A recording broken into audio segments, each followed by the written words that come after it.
I love those words, amazing grace, how sweet the sound. Then it says it saved a wretch. What's a wretch? Like me. You know, we live in a world, there's an awful lot of goodness out there. There are so many folks, and many of them are you, that really do good stuff on a daily basis. But oftentimes in the haste of daily living, in our often cluttered lives, that goodness can easily get put into the background. And we can easily lose sight of what's... Guys, you can go if you want. They haven't even heard the rest of my sermon. They're already leaving. Not that I blame you. Okay. And that's why the song Amazing Grace touches my heart and soul so much. That word, I was lost and now I'm found. I was blind and now I see. Those moments of grace that come alive in ordinary people and ordinary moments. I was with a family yesterday. They come to the early service. They're very quiet and very humble. I married them 20 years ago. And Jim doesn't talk about his rather intense journey with cancer very much. He's very quiet about it and he keeps to himself. And finally, yesterday, he invited me over to his house. And I was thinking how each of us, when we come in here, each of us has a story. You never know what's been going on in your life in the past week when you enter the church. And I'm sitting there in their house, and Jim starts talking about his family, about how hard it is to go to work every day, but he gives it his best shot every day. And as I leave their home and get into my car and I think about his journey with cancer, and he's only 51 years old, there's one word that came into my heart, and that's the word grace. Because somehow, as he talked about his life, instead of being jaded, instead of being angry, Jim chooses a path of grace and acceptance and quiet courage. Those moments of grace, we need a lot more of that. And if he can show grace what he's going through, I certainly can show a little bit more grace. Yesterday I was at the Jewel at 131st and LaGrange Road. And I go to the Jewel every day.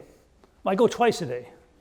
I go once to get the stuff, and then I go back to get the stuff I forgot to get the first time. But when you go to the Jewel, like on a Saturday afternoon, everybody's kind of in a hurry. And there's lots of little pathways, and there's a stop sign here and a yield here over there. So I was at a stop sign, and there was a lady in her SUV over here. And so I stopped, but she didn't really go, and she looked at me, and I looked at her, and I started to go, then she started to go. We almost hit each other, and I didn't read her lips, but I could tell she wasn't happy. But then we met at the front door of the Jewel, and she comes up to me, and she says, "Sir, I'm really sorry for what happened over at that corner, and I should not have." And I said, "Wait a second. I was at a stop sign. You had the right of way. I was the one that made the mistake." Well, she said, "Anyway, I'm sorry. I hope you have a great day, and thank you very much." And I thought, what a graceful moment that is. And Peggy looks at me, "You're going to talk about that tomorrow, aren't you?" And I said, "Well, yeah." But you know, when you have an ordinary moment, and someone decides not to be angry, and you see that little slice of grace, you realize the power of grace and love and kindness. And I'm sure that we all have times when we get so preoccupied with our schedule and everything that we have to do that we find ourselves losing our way a bit. And that happens because you become so preoccupied with you and what you got to do. I do that all the time, that you become somebody you really don't like very much. And then you meet somebody by accident, and you watch the way that person carries himself, and you realize the power of grace and goodness. We were gone a few days this week in Galena, and I wasn't exactly looking for a sermon idea, but as we left the place after 4 days, the gentleman who owns the place and runs the place and served us, he said, "If you don't mind, Reverend, I'd love it if you'd mention my place to the people in your church. Maybe they'd come and visit." And Peggy said, "No problem. He'll be talking about you on Sunday. No problem about that." But do you like to watch people work? The look in their eyes, and the way they talk, and the way they carry themselves. We were in Galena, and there was a guy doing tuck pointing. I haven't seen a tuck pointer for a long time. And he's sitting there on his scaffold. I love my job. I love my job. Da, da, da, da. And then he looks, I didn't know anybody was watching me. And I said, well, I'm preaching Sunday in a church. I'm going to use your song as a children's sermon song. And then I thought about Matthew, the gentleman who owns the place where we stayed. He took this broken down building that used to be a jail, and he put tons of money into it to make it a beautiful place for 6 different families to stay. And every morning he got up and he cooked breakfast, and then he served breakfast, and he cleaned all the rooms, and he served a cocktail at the end of the day. And when you went to bed at night, he was there to say goodnight, and he just was so easygoing. He was so kind. He was so attentive. And as I left that place and thought about Matthew, I thought about the word grace and how much fun it is to be in the presence of somebody who lives his or her life with a sense and a spirit of grace. Amazing grace, how sweet the sound. Jesus, our Savior, a man of grace. Well, I did a wedding yesterday at the Morton Arboretum, and as I get older, I try not to do many off-campus weddings far away, like off days for people I don't know. So I was going to say no to this wedding, and then I found out that the mother of the bride is one of your best friends. And then the groom just got back from his tour of duty for 6 years in Iraq and Afghanistan, and he's the groom. And then I looked at my bracelet, which is going to kill me. What would All Saints do? And they said, well, All Saints would go to the Arboretum and do the wedding, Don. Okay, so I said, fine. And I get to the wedding, and all of a sudden this 2:30 wedding got bumped to 3 o'clock without telling me.